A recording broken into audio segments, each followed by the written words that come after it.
Going on, Jeromes? Beautiful Thursday. It's a beautiful day for some Q&A. Thank you, everyone who submitted questions. We'll periodically put it out there on the community tab. We need to get better at answering questions. What we need to do. First up, old school Jerome Angel Dutz Sr.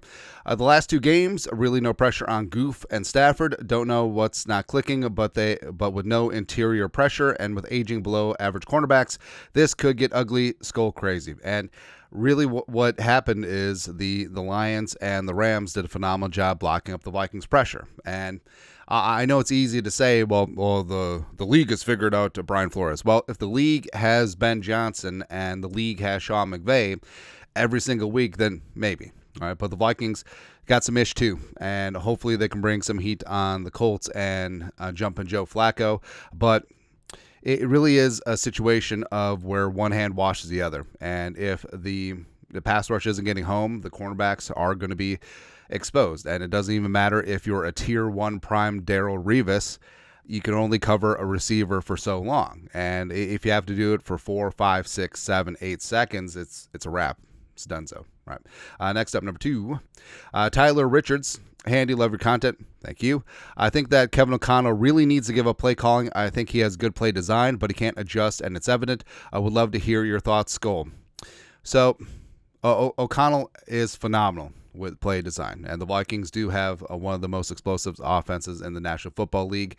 And scripted plays, both in the first half and second half, the Vikings are dynamite. But where they've struggled is that in-game play calling to situations, game flow, and it is pretty stark, right? And I don't know if Kevin O'Connell giving up play calling is the correct answer, and I don't think that Wes Phillips or McCown automatically makes it better, but having a fresher set of eyes in those situations could certainly help. So I think that it's a spot where everyone is growing and showing together.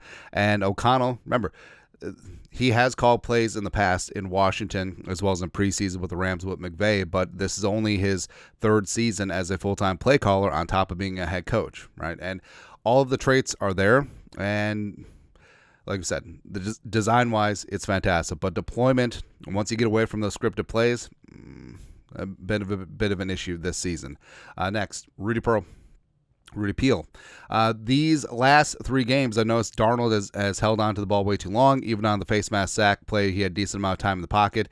Is this on him or Kevin O'Connell play calling? Kevin O'Connell play calling. Right. And, Darnold, we've seen, like, he can get rid of the ball quick, but it does seem, it's not completely on Kevin O'Connell, but it does seem like the Vikings have called a lot more long developing plays, 5 and 7 step drops. And what's been maddening is in the Rams as well as the Jets game too, plus the Lions game. I mean, a lot of the pressures and sacks from Darnold have come after 4 seconds, right? Where Darnold gets to the top of his 5 and 7 step drop, he steps up, there's no one available, or the receiver that pops open, if you're cherry picking on film, looking at Addison on that one play against the Rams, isn't in the progression. Now, that's not on Sam Darnold. That's on the play design by Kevin O'Connell, right? And that's him scheming his guys open, which was fantastic early in the year. Maybe not so much the last couple of games. And it has to be a spot where Kevin O'Connell has talked about the quick game, which is going to have to be important, even with Cam Robinson in for Christian Darrisaw. And Darnold has to get rid of that ball quick, and has to be part of the play design. And it did seem like in the Jets game that O'Connell and Darnold, maybe it's both of them having ties to the Jets. They were just looking for that home run ball. Like, they're just looking for that big time play to bust things open. And it goes back to what Kwesi has talked about in drafting and free agency. To crib an analogy, they talk about the being down 33-0 against the Colts in 2022, trying to find that 35-point play. And it seems like Kevin O'Connell and Darnold have been trying to find that 35-point play where they should just be happy taking a profit, taking everything underneath. I think Hockenson being back will be a huge part of that, as he'll dominate the middle of the field. I'll go from there. Speaking of dominating the middle of the field, other side of the ball, Blake Cashman outside. How about that? My name is not Rick. Is Cashman that substantial to our defense? Yes. Yes, he is. It seems like we're unable to get any type of rhythm on that side of the ball. Also, why can our offense not sustain the success we see in the first few drives of games? Small 2-point loss to Detroit, but not a 10-point loss to the Rams. So we already tackled the offensive one, basically, but defensively, it's been a pretty stark difference. So you had Cashman the first 5 games. You haven't had him the last 2 games, right? And Ivan Pace Jr. Is a stud in the middle, except he works so much better when Cashman is in there as well. And that's not poo-pooing or putting aspersions on Pace and his ability as a read-not communicator, but Cashman, being the communicator, just seems like things were a little bit smoother. And also, Flores talks about being a multiple on the fly and making adjustments on the fly. And when the Vikings have stunts on the field or games or delayed blitzes, that comes from Cashman. That comes from a veteran presence of knowing the look and deploying automatic adjustments. And Pace is in year 2, and maybe it's not the same as when Cash is in there. And not to mention Cashman is great filling against the run as well as in coverage. And you look at the Lions and the Rams game, a lot of the damage was done over the middle of the field in the hook zones. That's where Cashman will be. So yeah, getting him back is going to be monstrous, and hopefully that toe is going to be good to go.